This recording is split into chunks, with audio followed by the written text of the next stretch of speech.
Assalamualaikum warahmatullahi wabarakatuh. Kembali lagi di channel Kisah Warganet. Kali ini saya akan menceritakan cerita yang berjudul Legenda Hantu Tujuh. Tak usah lama-lama, kita ke ceritanya. Bisa disebut kuyang atau palasik. Di Thailand, ia disebut kerasu. Namun di Kapuas Hulu, Kalimantan Barat, ia disebut hantu tujuh. Ini cerita yang diceritakan ibu saya. Didengarnya dulu dari para tetua. Ibu saya mendengar cerita ini dari nenek. Saya tidak berani mengeklaim cerita ini nyata karena tidak bisa dikonfirmasi ke pelaku cerita. Sebelumnya saya akan menceritakan soal hantu tujuh ini dahulu. Seperti yang saya ceritakan di atas, hantu tujuh umumnya orang kenal sebagai kuyang. Kepala hantu tujuh lepas dari badannya, terbang dan menghisap darah. Biasanya darah yang dihisap adalah darah wanita hamil. Ibu saya pernah berjumpa hantu ini waktu dia pulang mengaji. Jadikan rumah di kampung jaraknya jauh-jauh. Ibu dan teman-teman pulang bersama, tapi akhirnya mencar juga. Saat melewati daerah yang sepi, saat itulah ibu melihat ada sesuatu bercahaya di atas pohon. Pas dilihat, kaget dong, ada kepala terbang. Terus dari lehernya, kayak netes darah, tapi bercahaya seperti api. Ibu saya yang waktu itu masih SD, langsung kabur tunggang-langgang, pulang ke rumah. Nenek saya heran, terus ibu saya cerita. Terus beberapa waktu kemudian, nenek ceritain cerita ini. Jadi setting cerita ini diperkirakan sekitar tahun 1940-an. Karena menurut kisah, saat itu sedang terjadi huru-hara masuknya Jepang ke Indonesia. Masa pendudukan Jepang adalah masa yang sulit karena berbagai bahan makanan dikumpulkan untuk persiapan perang. Di masa perang itu, masyarakat hidup susah. Beras jadi langka. Untung di Kapuas Hulu banyak sungai. Jadi masyarakat masih bisa hidup dengan konsumsi ikan, juga hasil dari hutan. Jadi ceritanya, di tengah belantara Kalimantan Barat, di salah satu kampung yang sekarang masuk wilayah Kapuas Hulu, tinggal sepasang suami istri bernama Upang dan Imas. Usia mereka masih muda, masih di bawah 30-an. Karena ekonomi yang sulit, Imas setiap hari membantu suaminya. Setiap pagi, sementara suaminya pergi mencari ikan dengan perahu, Imas masuk ke hutan mencari bahan makanan seperti daun paku atau pakis.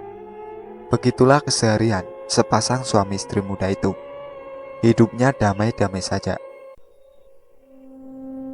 Sampai suatu ketika dari dukun beranak di kampungnya, Imas tahu ia hamil. Hari itu Imas pulang ke rumah dengan perasaan senang. Dipakainya baju paling bagus, walaupun sebenarnya ia tak punya baju bagus, tapi dipilihnya yang paling bersih, yang paling wangi. Dimasaknya masakan enak. Ia siap memberi kabar baik pada Upang, suaminya. Senja menjelang, Imas duduk di depan rumah menunggu Upang. Sampai malam datang, Upang tak juga muncul. Imas khawatir. Tak biasanya Upang pulang terlambat. Waktu beranjak semakin malam. Imas sungguh khawatir. Imas menyalakan obor. Ia berjalan melalui jalan kampung yang becek. "Mau kemana kau, Imas, malam-malam begini?" tanya salah satu tetangga. "Mau mencari Bang Upang. Tak biasanya dia hendak pulang," kata Imas. Imas berjalan menuju tepi sungai. ia akan menunggu Upang di sana. Jalannya cepat, pikirannya berkecamuk. Apakah Upang berjumpa serdadu Jepang, lalu ditangkap dan dikirim sebagai pekerja paksa? Membayangkan kemungkinan itu, Imas merasa ngeri. Ia usir pikiran itu jauh-jauh. Sesampai di tepi sungai, Imas cukup lega karena perahu Upang terikat pada salah satu dahan kayu. Tandanya, Upang sudah di kampung. Tapi di mana? Imas tak berjumpa sepanjang jalan. Apakah sudah di rumah? Imas kembali buru-buru melangkah pulang. Udara malam itu terasa begitu dingin. Suara jangkrik bersaut-sautan dengan suara kodok. Imas berjalan dengan cepat. Tapi angin malam yang kencang meniup obor yang Imas bawa. Imas menghentikan langkahnya. Imas berjalan pelan. Ia tak dapat melihat jalan. Rumah di kala itu jaraknya berjauhan. Jadi cahaya lampu minyak dari dalam rumah penduduk tak dapat membantunya. Imas berjalan pelan, memastikan ia tak tersandung akar pohon atau terpeleset becekan. Saat melewati sebuah rumah, ia melihat lampu di rumah itu mati. Namun di bawah kolong rumah tampak cahaya berkilauan. Oh iya, rumah di kampung itu tinggi-tinggi, tipikal rumah panggung Melayu. Terdorong keinginan hendak meminta api, Imas mendekati sumber cahaya tersebut. "Mak, Imas mau minta api, Mak," kata Imas dari kejauhan. Ia mendekati sosok itu. Sosok itu menoleh, dan alangkah kagetnya Imas. Sebuah pemandangan mengerikan terpampang di depannya. Sosok itu adalah hantu tujuh. Imas dapat menyaksikan jelas. Kepala itu hanya tersambung dengan organ-organ yang menggantung di lehernya, yang seperti terpenggal. Organ-organ itu seperti berapi, tapi darah yang menetes ke tanah tak membakar apapun. Hilang, lenyap begitu saja. Imas mengenal wajah itu. Imas tahu rumah siapa itu. Imas terdiam, tubuhnya kaku. Kepala itu mendekat. Mata itu menatap mata Imas dalam. "Jangan kau ceritakan pada siapapun. Jangan," bisik hantu tujuh itu. Wajahnya mengancam. Imas dapat merasakan udara dingin menusuk-nusuk dadanya. Hantu itu kemudian terbang, menghilang di antara rerimbunan pohon. Imas masih mematung, hilang semangat. Tubuhnya kaku, bibirnya bergetar. Dahsyat sekali rasa takut itu menghantamnya. Setelah kesadarannya kembali utuh, Imas kembali berjalan ke rumahnya dengan tubuh yang lemas. Energinya seperti terserap habis. Ia melihat lampu di rumahnya menyala. "Dari mana saja kau? Apa yang kau lakukan malam-malam begini?" tanya Upang. Upang sudah di rumah saat Imas sampai. "Aku mencarimu, Bang," kata Imas. "Tidak perlu kau mencariku, Imas. Aku laki-laki dewasa, badanku kuat. Tak ada yang perlu kau khawatirkan," kata Upang. "Aku khawatir, Bang," kata Imas. "Alah, aku tak perlu kau khawatirkan," kata Upang. Imas tertunduk sedih. Ia bahkan lupa menceritakan kehamilannya. Tubuhnya lemah, dan Upang malah marah-marah. "Kalau begitu kita makan yuk, Bang. Abang pasti capek kerja seharian," kata Imas. "Aku sudah makan duluan, tadi perutku lapar," kata Upang. "Baiklah," kata Imas.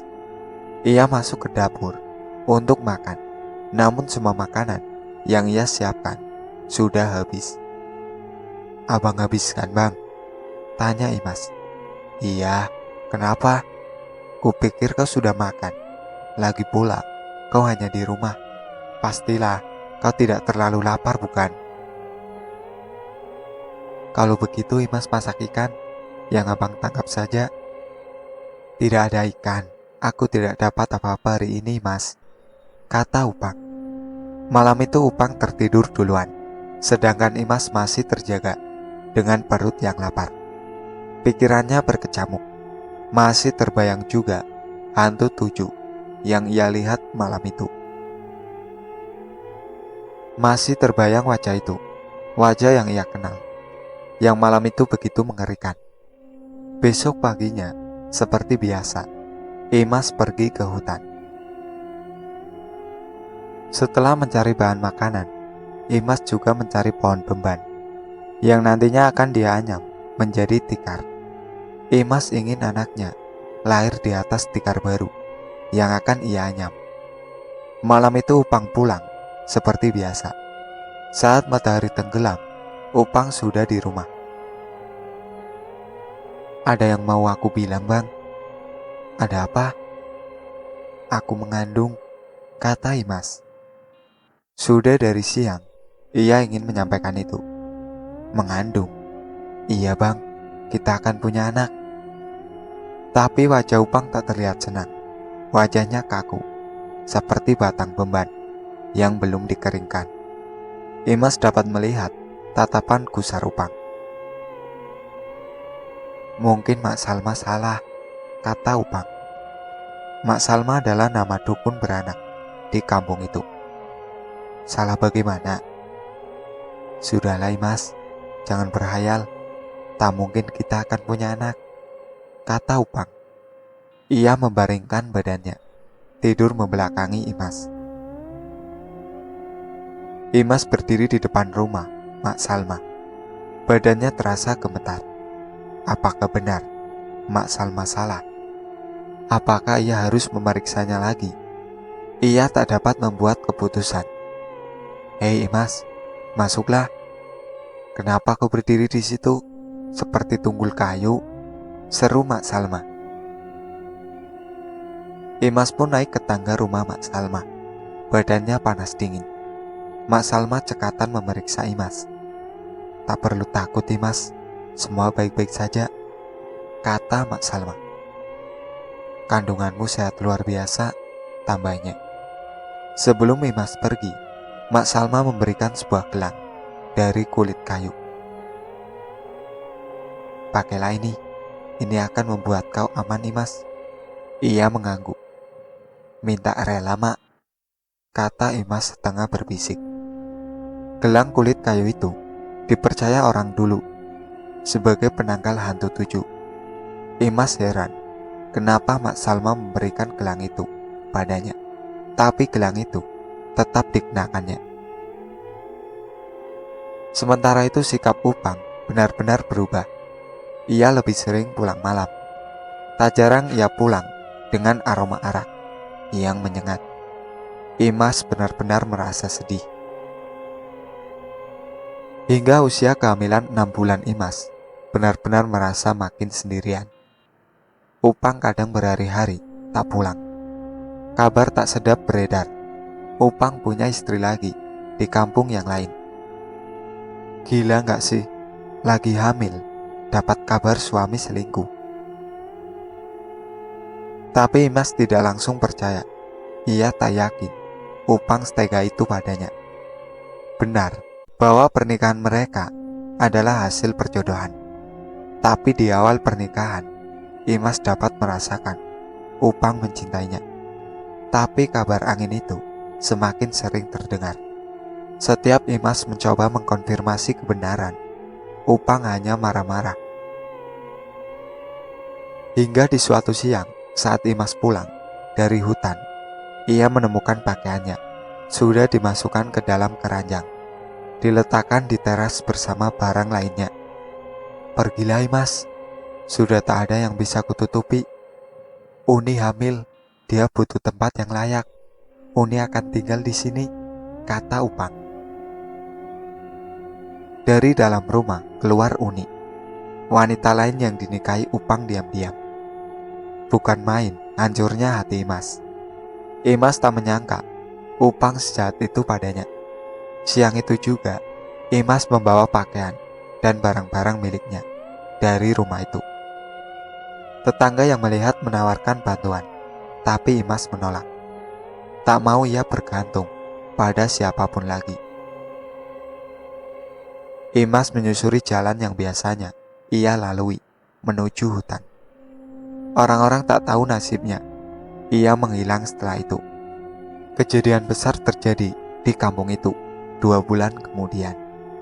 Orang-orang berkumpul membawa obor mengelilingi rumah Mak Salma. "Keluar kau dukun iblis," seru warga yang marah. Bukan tanpa alasan, beberapa kali warga melihat hantu tujuh di kampung itu.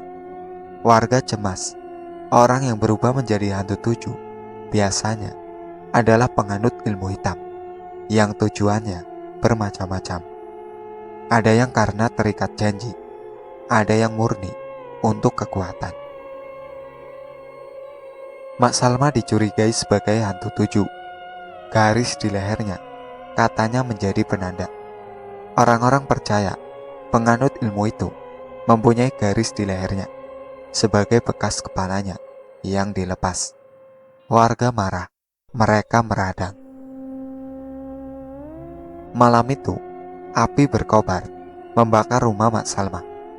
Tak satu pun yang melihat Mak Salma keluar. Dari kejauhan, kepala Mak Salma melayang. Ia melihat rumahnya terbakar bersama jasadnya. Jadi udah pada ngerti kan, kenapa Imas takut pas mau ketemu Mak Salma lagi. Terus dia heran pas Mak Salma ngasih gelang. Soalnya Imas tahu Mak Salma itu hantu tujuh. "Mak," panggil Imas.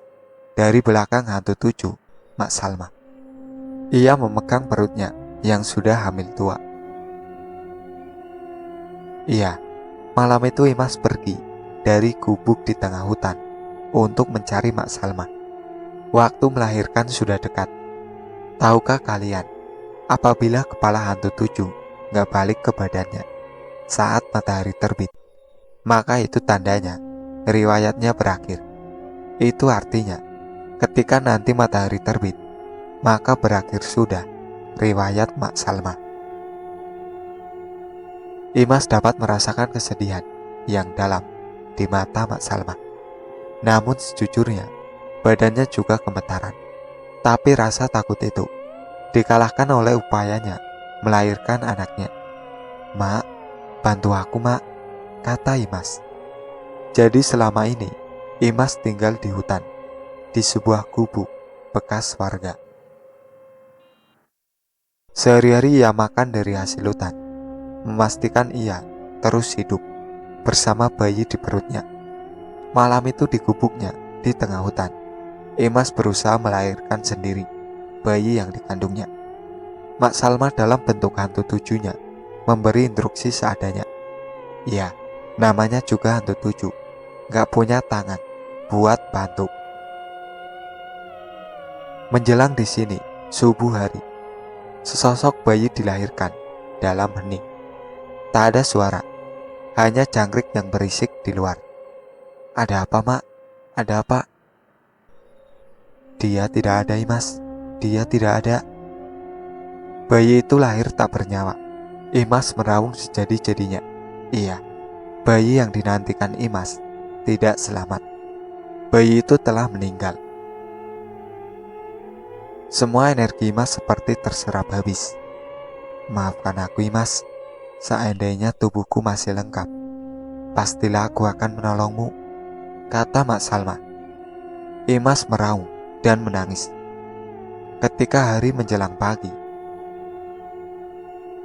"Maafkan aku, Imas, tapi sebentar lagi aku harus pergi. Kau kuatlah di sini. Dunia ini jahat, Imas. Bila kita akan menerkam, kitalah yang akan diterkam," kata Mak Salma. Imas dapat merasakan kesedihan memenuhi gubuk itu. "Boleh aku minta tolong, Mak Salma, untuk terakhir kalinya?" tanya Imas. "Apa itu, Imas?" "Berikan aku ilmu itu, Mak. Berikan aku ilmu hantu tujuh," pinta Imas. "Tak takutkah nasibmu berakhir seperti aku?" Tanya Mak Salma. Aku sudah tak peduli, Mak. Giliranku menerkam. Aku sudah tak punya siapa-siapa. Ini takdirku, Mak, kata Imas. Maka sebelum matahari terbit, diwariskanlah ilmu itu. Ilmu yang membuat Imas dapat menjelma menjadi hantu tujuh. Sakit hati Imas telah membuatnya menjadi manusia yang berbeda. Setengah manusia, setengah hantu. Itulah akhir cerita dari legenda hantu tujuh. Sekian dari saya. Wassalamualaikum warahmatullahi wabarakatuh. Jangan lupa like, komen, dan subscribe channel ini